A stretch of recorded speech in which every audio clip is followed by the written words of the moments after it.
All right, let's get more on the breaking news from Ireland. We were talking to you about that earlier today. According to people with knowledge of the matter, 3 of Ireland's biggest banks may have to raise a combined €9 billion. That's about $12.5 billion in capital after stress tests are published tomorrow. We are joined on the phone from Dublin by Jim Power. He's chief economist at Friends First Asset Management. Jim, welcome to Bloomberg's Bottom Line. Thanks so much for joining us. You're very welcome. Thank you. Jim, are you surprised by this news? Yes, we've got figures apparently for 3 of the banks. Bank of Ireland, $5 billion, Irish Life and Permanent, $3 billion, and $1 billion for EBS Building Society. The $3 billion is a real shocker. You know, it is 3 times higher than the most pessimistic market expectation a couple of weeks back. And the other problem is that we still don't have figures for AIB, and by far AIB has the worst problems at this juncture. So what we're likely to see tomorrow is a capital requirement in excess of 20 billion, which is quite frightening. And to be honest, whether it's 10 billion, 15 billion, 20 billion, or even as high as 30 billion, the Irish economy simply cannot afford it. Yeah. I think tomorrow will be another black day for Ireland. Jim, is it possible that these results could actually show that the potential losses for Irish banks were too low? Oh, yes, I think so. There's been a total underestimation of the extent of the losses. You know, clearly we won't be able to be definitive about this until we see the assumptions underlying the stress test.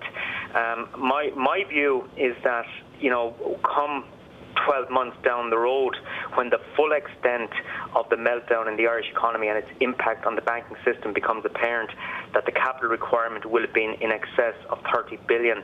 So we're probably not going to get all of that tomorrow after the stress testing. But it clearly indicates that, you know, the bad debt exposure of the Irish banking system is absolutely disastrous, and in my view is significantly greater than the Irish economy can actually sustain. Yeah, Jim, I was going to say, because if this is in fact too big, then what's the next move? Well, my perspective is that, you know, over the next 2 or 3 years, Ireland's national debt could easily rise to about €240 billion. That represents sovereign debt of about 150 billion plus up to 80 billion of debt related to the banking system by 2014. My belief would be that a debt of that magnitude is simply much, much larger than the Irish economy can sustain. So I think there are 2 options here.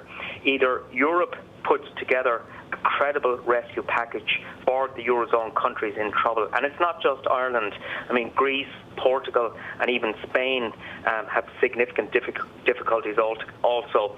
So if Europe does not come up with a major package of measures to help those countries, well, then I think, you ultimately default has to be a possibility.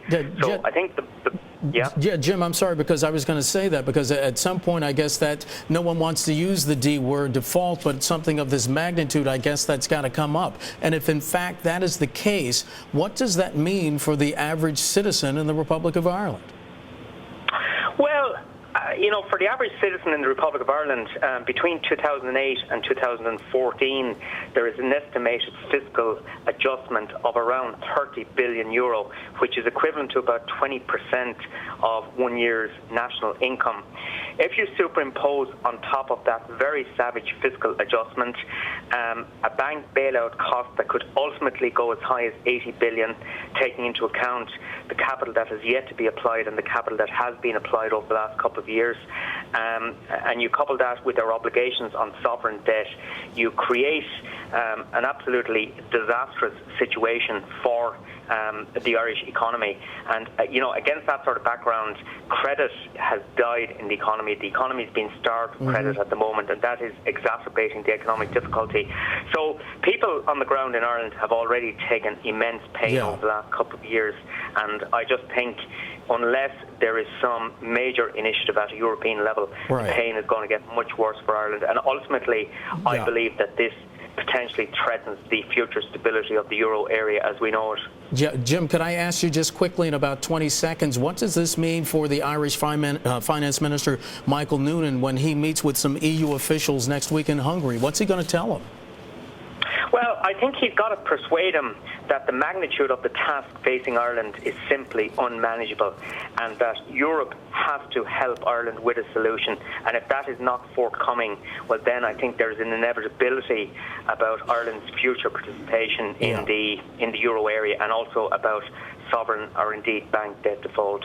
All right, Jim Power, Chief Economist, Friend First Asset Management, joining us on the phone from Dublin.